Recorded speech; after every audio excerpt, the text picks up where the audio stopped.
Alright guys, so I'm going to be doing the final part of the review, which is I believe part 11.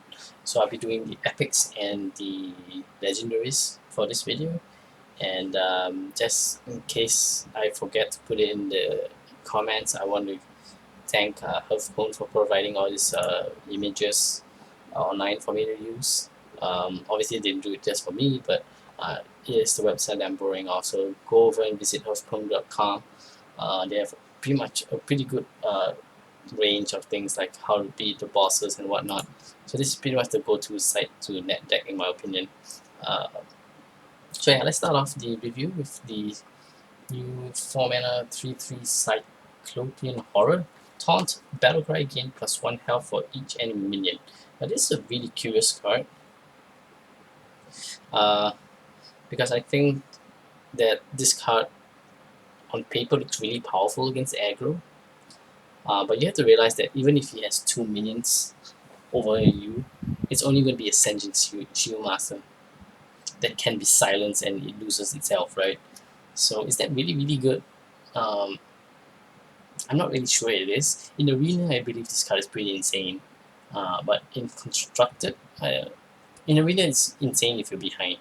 In Constructed, I think this is just really, really bad. Um, just because I think sorry, I'm a bit distracted. Yeah, because my girlfriend's on the phone. uh, in Constructed, I think this is just really poor because outside is just going to die to the board or removal.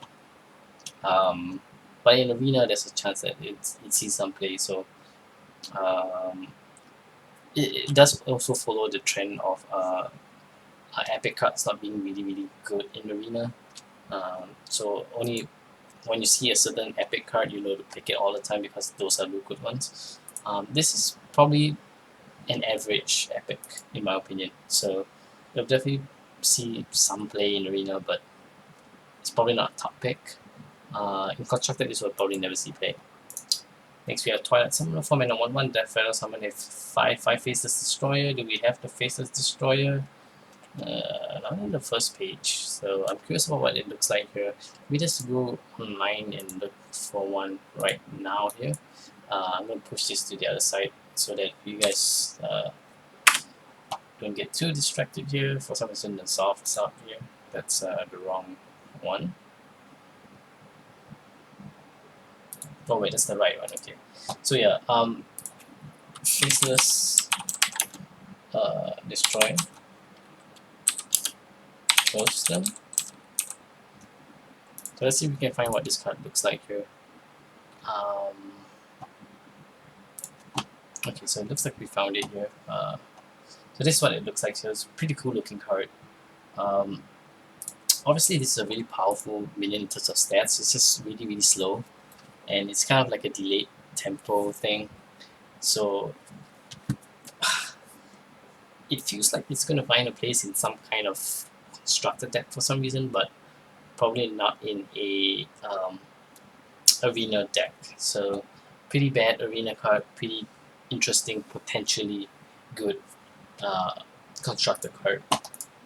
Next you have Faceless Champion, Taunt, Battlecry, copy and minions attack and health. I'm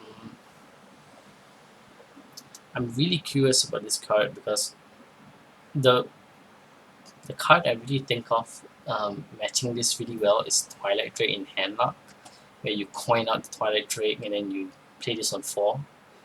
Um, think about this card, and the reason why I think it's really good is because your opponent then has to decide which one to silence, because we are going to see a cut down in silence for sure because of how poorly statted the silence minions are now. They've all been nerfed, the exception of Shieldbreaker and the silence card itself.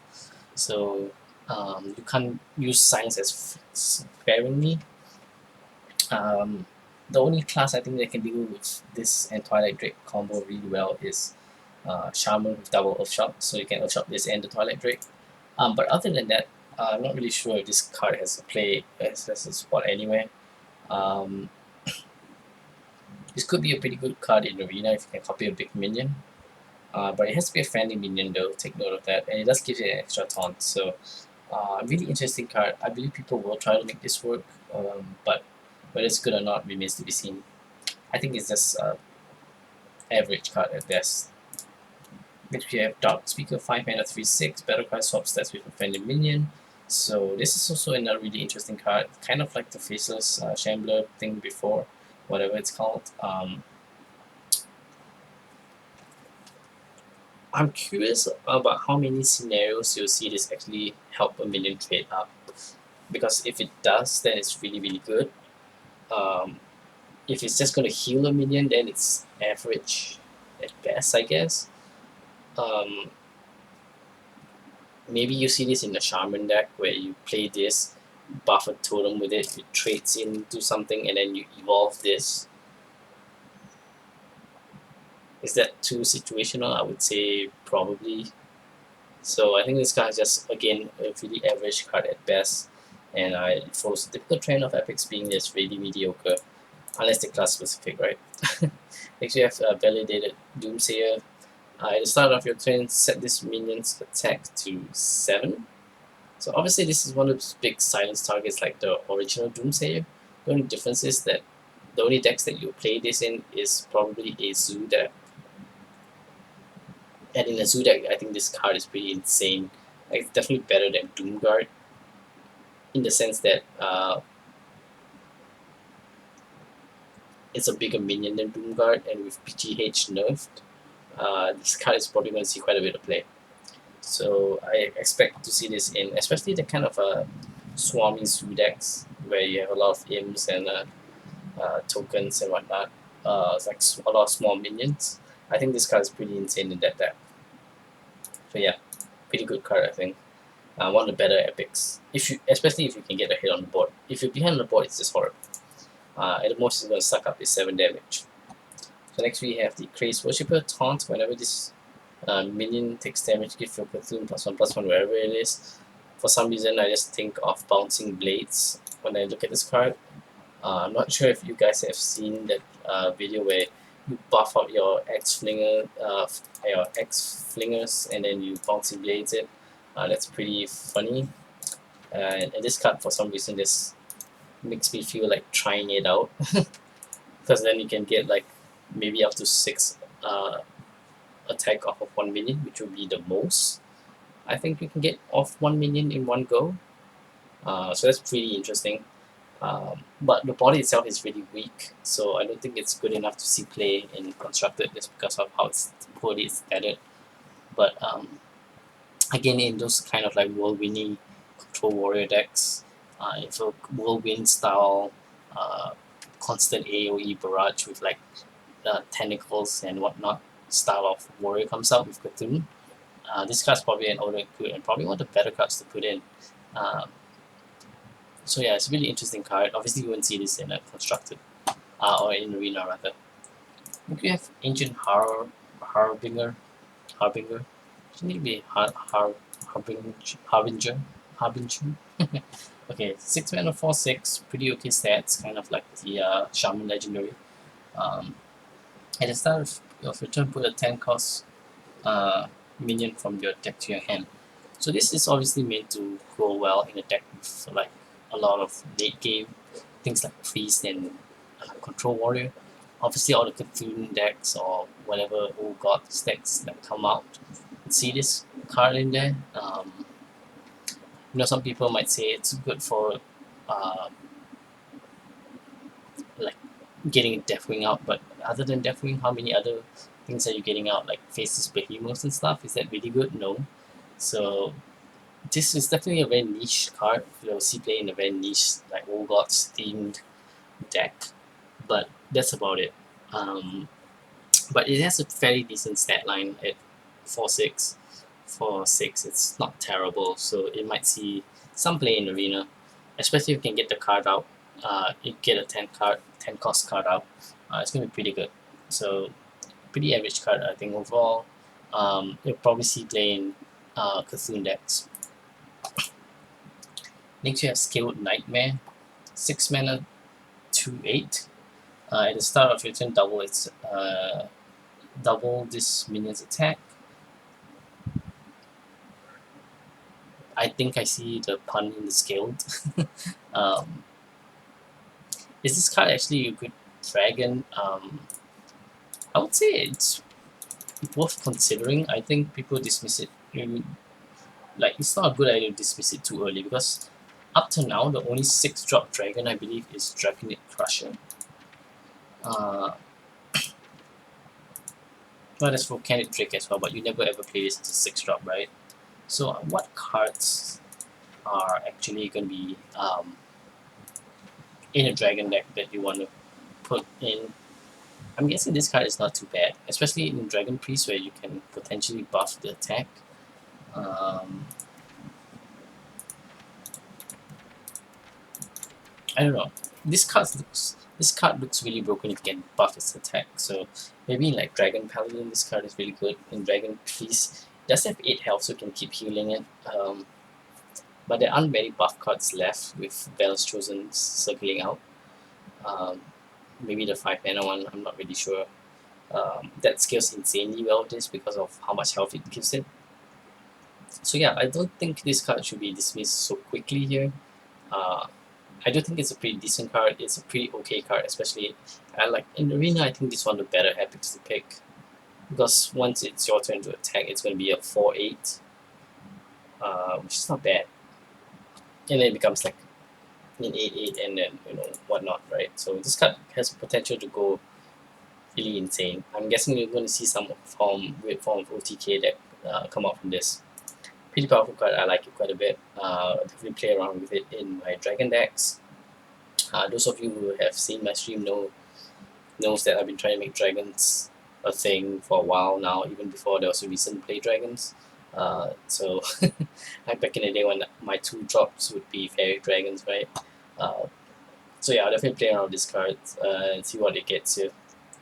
But I do think it's a pretty uh, I don't think you should underestimate this card is what I'm trying to say. And next we have a really interesting card. We have the Blood of the Ancient One. 9 mana, 9/9. If you control 2 of these at the end of your turn, merge them into the Ancient One. So I'm not sure about the lore behind this card. Yeah, the art looks pretty cartoonish to me. 9 mana, 9/9 is really bad. And to pull off this double combo is pretty insane. Like in what situation are you gonna get ever able to do this? I'll give you a hint. It kind of rhymes with Rogue and what they can do with a certain card, or Faceless, or a certain legendary in a priest deck. So that's where you're probably going to see this have some potential to be pulled off. And if you do pull it off, it's going to be insane because what you get is this guy, the Ancient One. I'm not sure what being this is in the lore, but it's a really powerful. It's the biggest minion ever. 30/30. Um, like it's gonna trade for 3 death wings. That's really nuts. I don't know if there's any law about this kind of thing. Yeah, you see, this is what I was asking as well. So honestly, I think this card is pretty terrible. I don't think you'll see play in any decks, but you can bet the bank that I'm gonna try and make this work in Priest and Rogue with the combos that I mentioned in Wild, especially where I can try some pretty outrageous things. You're going to see me do it. Um, so yeah, interesting card, but I don't think it's going to be playable in any deck, constructed or in Arena, especially in Arena where I think it's okay at best. It's probably going to see more play in Arena than you would in constructed, but that's about it. So yeah, now we're on to the legendaries. We have Shifted Ceres for the first one, 1 mana, 1/1. At the each turn this card is in your hand, transfer it into another random minion here. I'm not sure if there's anything. I believe that there's a good chance that it changes its mana cost as well. So that's a bit of a bummer. But then again, if it doesn't change its mana cost, it's going to be really broken. So that's kind of fair. The problem with this card is that it's a really gimmicky card that is probably just meant for some lulls. Like This is probably the worst legendary in the set, in my opinion, because what are you going to get out of it? What are the odds that you get something good out of it? And what are the odds that you're going to get something that fits the situation where you want to play it? You know what I mean? Because it transforms it each turn, so I assume it means at the start of your turn. So there's never a situation where you can guarantee want to use it, I believe, or almost never a situation where you can guarantee uh, it turns into something that you want to use. So I think this is a pretty bad card. Probably not worth investing your dust or your time into. But I do like the art. I think it's pretty cute. It's a really nice animation as well. So at least it has that. Uh, yeah, and you will see it in the arena. Trust me, you won't. Next, you have Net the Dark Fisher. At the start of your opponent's turn, they have a 50% chance to draw an extra card, 2 mana, 2/4, so really good body for 2 mana. Um, I personally think that this card is not as bad as people think it is, because I can think of this being as a really good card in mill decks, although that's the only decks you probably see playing. So yeah, in mill decks, you probably put this card in. If not, you will never see any play. In arena, I think you'll see this just because there's probably worse legendaries that you can get. So yeah, but by all means, there's probably going to be a better one as well. So pretty bad card overall, but might see play in mill decks. Next we have Nuclear Tyrant of the Veil, 6 mana 5/5, Sylvanas stats, add 2 bananas to your hand. Um, the first thing I think of when I look at this card is Temple Mage. Just because the bananas are spells, and you can use the spells for Antonitis and for um,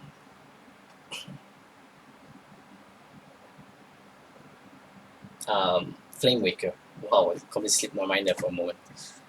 So I think this card is pretty good. It's probably just slightly better than Grand Crusader, which, in case you guys don't know what Grand Crusader is, I did show it in the other video, but I'll show it to you guys again here. This card, yes, this card actually does see play in Temple Mage.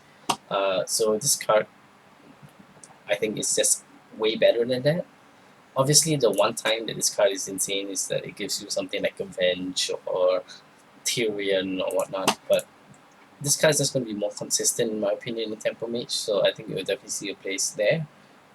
You might even see a place in monkey golden monkey decks just because the bananas can be converted into legendaries, so you always have the extra 2 cards, which is probably a good thing in of in itself. Obviously, the bananas can buff up your minions as well, so that's also a good thing. It just reeks of Temple Mage to me, though. It'd be good in a deck like the Golden Monkey decks that try to draw out the game as well. Alright, next we have Hogger, Doom of Elwyn. 7 mana 6/6. Whenever this minion takes damage, summon a 2/2 null with taunt. This is kind of like one of those cards. This feels like a really tech heavy card. Like this feels like a card you put in a patron deck, right? That's because of how it works. Not sure if the 2/2 with taunts for damage is better than better than the regular Hogger, but I think it's I don't think it's terrible. Is what I'm saying. Um, but we have to see. I don't think it's terrible, but at the same time, I don't think it's good. So it's again another really average card. Though this will probably see some play in arena because its ability is probably just strong enough that you can spawn a couple of 2/2 taunts. Let this guy smoke a little, trade up a little. It seems like it's good enough to see play in arena, but not quite in constructed, unless it really does fit in that patron list that I was mentioning earlier. Next, you have Twin Emperor Veclor, 7 mana for 6 taunt. Battlecry if Cthulhu has at least 10 attacks, summon another Emperor. So I believe the other Emperor is basically the same minion again. So this card is probably another one of those auto includes in Cthulhu decks. 7 mana for 2/4/6 taunts is insane, right? The only thing that deals with this on curve is a mage that goes first against it, and he has 2 fireballs in his hand. So there you go. Pretty insane card, I think. The 2 taunts helps you stall the game to Cthulhu, and from there, I think it's a pretty easy ride with this kind of taunt wall. It seems like it's going to be really, really powerful, especially in taunt Cthulhu Druids. So pretty solid card. I like it a lot. I do believe it's an auto include, especially in a more controlish style as opposed to a more tempo style of Cthulhu deck. Next we have the Boogie Monster, 8 mana, 6/7. Whenever this attacks and kills a minion, it gains +2/+2. I'm not sure what you would compare this to, honestly. It's like an in-between of Gurubashi Berserker and Gru. I think Gru is better than this, just because it starts off with a bigger body, and although this scales a lot faster than Gru, in fact it scales literally twice as fast as Gru. No, it actually doesn't, because Gru is on both turns, so Gru is just way better than this. It's not even a beast, so I think this card is just really, really bad. But it's probably good enough that you see some play in Arena.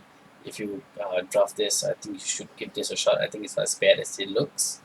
Having said that, the Constructor, I don't think this card will ever see any play. Next, we have Sack Off the Slitherer. 9 mana, 5/9 taunt. Can't be targeted by spells or hero powers, so this is the giant fairy dragon. Arcane TX, whatever you call it. Let's just find that card. It's really interesting. Arcane Nullifier X21, right? So this is just the giant version of it, or Spectral Knight, right? 5 attack is big enough, like I said. This is the sweet spot, the new sweet spot for attack values, because most of the healths will be around this range. So I think this is a pretty sick card. I am going to do a list right after this to kind of explain cards that I think would be more relevant in once the expansion is out. But yeah, this card I think is really, really powerful in a ramp deck especially, right? Because Ancient of Wars and has always had the problem where it's big, but it always gets silenced. And while this guy can be silenced, it doesn't lose its health at least. So I think this card is actually really, really solid. I like it a lot. It's definitely going to see play in Arena. One of the better legendaries to draft. And probably one of the better legendaries to put in the deck, actually. So I'm not sure if you see this in Constructed as much as I think you would. Probably in like a Ramp Druid or Cthulhu Druid. But you probably... But in Arena, definitely this is one of the better picks, in my opinion. Next we have... Yay! Deathwing Dragonlord, 10 mana, 12/12. Death Rattle, put all dragons from your hand into the battlefield. So this on paper looks like really, really good. The downside, of course, is the same as the regular Deathwing, is 10 mana. Once you get it down, of course, this is nowhere near as bad as Deathwing. Because they can't just kill it like they can in Deathwing. At the same time, if they silence it, they still need to kill it, so it's going to cost more resources to kill it efficiently. So this is just a better version of Deathwing in my opinion. The only thing I don't like about this is it says you put all dragons from your hand to the battlefield, and honestly, I'm going to do this with a really, really... okay. Kodara Drake, sure, this is a good one to put down. This is a bad one because you want the battle cry. Bad one, you want the dragon, the battle cry. This is fine. This is fine. This is pretty good. This is bad. This is bad. This is bad. Bad. Good. I mean, these two are pretty much the same, but you do want to get the battle cry off. So this is okay-ish. This is good. This is insane. That's okay. That's good. That's okay. That's okay. That's okay. So I'm guessing in most situations, except for the other definitely, it's all gonna be okay-ish. Probably the best value you can get out of it is the Hungry Dragon, where it has a negative battle cry and deathwing. But other than that, no other dragon, in my opinion, is worth putting down without its battle cry. Or Chromagus, right? And Ysera. Sorry, forgot about Ysera. Nostormo is an interesting one. I don't think you see Nostormo played just because of this card. You expect to see Malygos played a little more in Malygos Rogue because I think it is a much. You could actually put Deathwing and Malygos Rogue inside a Malygos Rogue deck just because the Deathwing is big enough to be a threat that your opponent's going to expend resources to kill it, and then when it kills it, Malygos comes out and you may not have the resources to deal another 12 damage to it. So yeah, I think it's in some situations it can be really good, but generally I think the outcome is always going to be bad because the dragons have really powerful battle cries. But I like this deck, this card a lot. I'm definitely going to craft a golden one, and you're going to see me play with it on stream or in the video on YouTube. I like this card, but I don't think it's very good. In Arena, this is really, really powerful, I think, for late game Legendary. Just because if you have dragons in your hand, you can dump them. If you don't, 12/12. Alright, now we get to the last forecast, the old gods. We're going to start off with Yogg-Saron, Hope's End. Battlecry casts a spell for each spell you've cast this game. Targets chosen randomly. This card is complete trash. You will never ever play this in Arena. You might play it constructed for lols, but that's about it. 7/5 is horrible stats, abilities. The fact that it's chosen randomly and not your enemy's spin set is always there's always a chance that it could go disastrous. Right? Like you could pyroblast your face 3 times and die. You know what I mean? So yeah, and I believe they actually do cut off the animations once one player dies now. So um, there's no chance that you die and then it drags on and then you end up killing your opponent. I don't think that's an option. So yeah, I think Yogg-Saron is really bad. Next we have Yasurat, Rage Unbound, 10 mana 10/10, biggest of the old gods. At the end of the turn, put a minion from your deck into the battlefield. This is a really interesting card because I think this is one of those big late game cards that has an ability kind of like the previous Deathwing that you want to play. Whereby it's always going to give you at least a 2/1, right? It's a big minion, so you can run at least hard removal on it, and then it's going to pull out another creature from your deck, and then they have to remove that. So it's always going to be 2/1. Um, in fact, if it pulls out something like Sylvanas, it could be even a 3 or 4/1. So that's really, really good. I'm not sure if there will be decks constructed around this. I'm guessing with a card like Ancient Harbinger. Like this card is insane in ancestral communion druid. Just because it's going to keep pulling out a big guy for you every turn. Sure, you may not get the battle cry, but that's fine. And I believe the end of turn effects don't trigger as well. Because if you did it, that would be insane. So yeah, that card I think is pretty good. Probably good enough for arena as well. Not sure if you play it in constructed though. You have to design a very specific card around this. So this is Cthulhu. This is the best of the old gods, no doubt, just because of how much damage it can potentially do. I believe 90% of the time when you play it, it's just going to kill an enemy outright. So there you go. Good card, love it. Play with it. Ota, you're probably even going to see some competitive tournament decks from Cthulhu. I wouldn't be surprised if you don't, but it's entirely possible that you do. Really powerful card, like it a lot, and I believe everybody gets this for free. It's what I recall somebody's telling me reading online, so that's really sweet. And lastly, we have Nasoth, the Corruptor, 10 mana 5/7, kind of questionably the weakest of the old cards. Yep, it's similar stats with Cthulhu unbuffed, but it's spread it out differently. Anyway, Nasoth is battle cry, summon all summon your Death Rattle minions and die at this turn. So I think the loop trap would be to, let's not call it a loop trap, let's just say the easy thing to do is to just jam a deck full of Death Rattle minions and then play this off, right?